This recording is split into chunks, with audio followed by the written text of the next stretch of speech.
Democrats far outpaced Republicans in this election cycle in small donations, mostly using a group called ActBlue.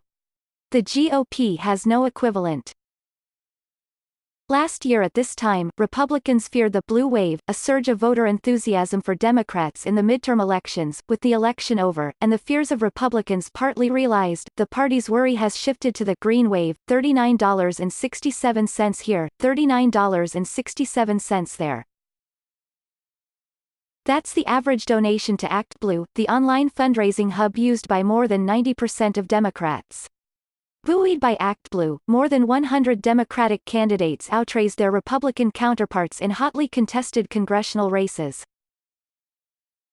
That kind of uniformity and heft in small dollar donations, typically defined as $200 or less, was missing on the Republican side, a costly shortcoming that the party is now confronting after losing 40 seats, and control of the House, to Democrats. ActBlue is something we're going to have to deal with, the Republican National Committee chairwoman, Ronna Romney McDaniel, said recently. Republicans still receive streams of money from super PACs financed by big donors like the casino mogul Sheldon Adelson, and through individual donors who send larger amounts. And the Republican National Committee exceeded the Democratic National Committee in fundraising in the cycle nearly 2-1. In addition, President Trump's campaign is known for its prolific fundraising.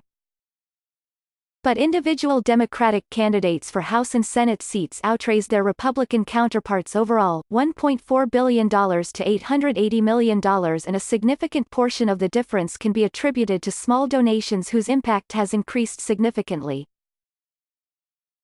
Overall, Democratic candidates in the general election collected nearly $296 million in small donations, more than 3 times the $85 million collected by Republicans. As Democrats have increasingly excelled in that area, aided by ActBlue, Republicans have come to realize that those little donations, repeated over and over again, add up to big numbers. We simply can't go to the next election cycle as underfunded as we were compared to the Democratic candidates in the target races, Matt Moskowiak, a Republican strategist, said in an interview. We've got to figure out a way to even out that funding situation. But Republicans cannot simply copy the Democratic model. While ActBlue is a nonprofit, Republican efforts at collecting small dollar donations are fragmented among for-profit processing vendors. There are more than a half-dozen such vendors servicing Republican candidates and committees. And there is big money to be made from their portion of the processing fees, typically around 4%, some of which goes to banks and credit card companies. The company's makeup reflects the small world of online political fundraising and the connections between some vendors and powerful forces within the party, which could complicate efforts to streamline and centralize the system. Among the 3 main players, for instance, one has ties to the Republican National Committee and counts President Trump's campaign as a client. A principal in another company is the brother of the digital director of the National Republican Senatorial Committee, and the founder of the third, a former congressional candidate himself, processes donations for most of the state parties as well as many influential members of Congress. In a tweet that highlighted how competing interests and fiefs could impede a solution, one Republican consultant, Tim Cameron, posted a photo of the actor Mel Gibson and a line from his movie Braveheart, "Unite the clans." That was in response to a tweet in October from Jarrett Lansing, the founder of one of the top Republican processing vendors, Rev. He called ActBlue the single largest advantage of the Democrats, promoting his company as a solution. There are efforts at the national party level to streamline funding. Senator Mitch McConnell, the majority leader, has initiated discussions about a possible merger or information sharing arrangement among vendors. Josh Holmes, a former chief of staff for Mr. McConnell who is advising his office on the issue, contacted several companies recently to discuss a solution, the vendors said. Several Republican consultants and fundraising experts, though, warned that fixing the operational bugs won't completely solve the problem. I think a lot of it is historical legacy, where Republicans traditionally have relied on a smaller number of larger donors, said David Nickerson, who teaches political science at Temple University. Democrats have built a tradition of small dollar donation, he said. It has become part of the culture. There is some evidence that is beginning to change, with Mr. Trump's populist appeal energizing Republican small donors. Enthusiasm at the presidential level, though, has not transferred to individual Senate and House Republican candidates, who have fallen way behind Democrats. Trump sucks up all the oxygen. People are giving to Trump and now they're done, said Guy Short, vice president of fundraising for Campaign Solutions, another significant player in the industry. Unfortunately, we haven't been able to translate that down the ballot.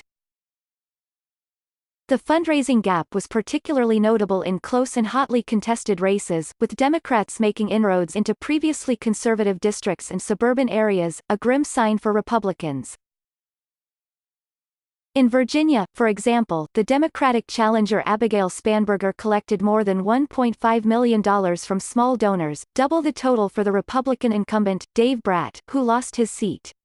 In Illinois, Lauren Underwood ousted the incumbent Republican Randy Hultgren from his district near Chicago after collecting nearly $1.2 million from small donors, 15 times more than Mr. Hultgren. And in Oklahoma City, Kendra Horn defeated incumbent Republican Steve Russell after collecting 10 times more from small donors. ActBlue said it helped raise $1.6 billion in the 2017-18 election cycle, including money it collects for interest groups and state candidates. The average donation was $39.67. In House races, the organization said, more than half the money from individual contributors to Democratic candidates was raised through ActBlue. The site's influence and fundraising have grown exponentially in the past several years, aided by Senator Bernie Sanders' appeal to small donors in 2016 and his campaign's decision to use ActBlue. The service also collects a fee that it uses to pay banks and credit card companies, and rolls the rest back into operations. In addition to providing Democratic donors with a one-stop site, ActBlue allows them to store their credit card numbers and, with one click, donate to virtually any Democratic candidate or liberal cause through a process called ActBlue Express, which the group says has 5.8 million users. Right now, as a Republican donor, you have to go to multiple websites, said Mr. Moskowiak, the strategist. If you have someone who is motivated for one reason or another to give, you want that person to be able to contribute to as many races as possible. Mr. Holmes, the former aide to Mr. McConnell, suggested that industry players might consolidate or forge a sharing arrangement to make donations easier. But several Republicans said they would not support the party picking one vendor as a central clearinghouse for donations, calling it antithetical to Republican philosophy. Instead, an agreement might work like this: a visitor to Mr. McConnell's campaign site clicks to make a donation, which is processed by Anedot, a Dallas-based company owned by Paul Dietzel, a 2014 Republican congressional candidate, that provides services to Mr. McConnell and the campaigns of other Republicans. The donation is processed, with Anedot collecting the fee. The site would then ask the donor's permission to share his name and credit card information with other GOP fundraising vendors. When that donor decides to send money to the National Republican Congressional Committee, the system would recognize him and quickly process the information, much in the same way that ActBlue Express works, even though NRCC donations are processed through another vendor, Victory Passport. Still, this kind of workaround illustrates the challenges Republicans face in unifying their donation system. Mr.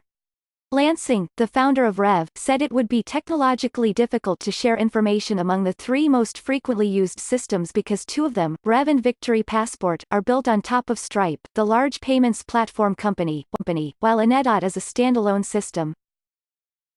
All of which makes ActBlue's uniform processing operation look more appealing. Matt Gorman, communications director for the NRCC, said the committee has been reviewing small dollar donations for more than a year, focusing on ActBlue.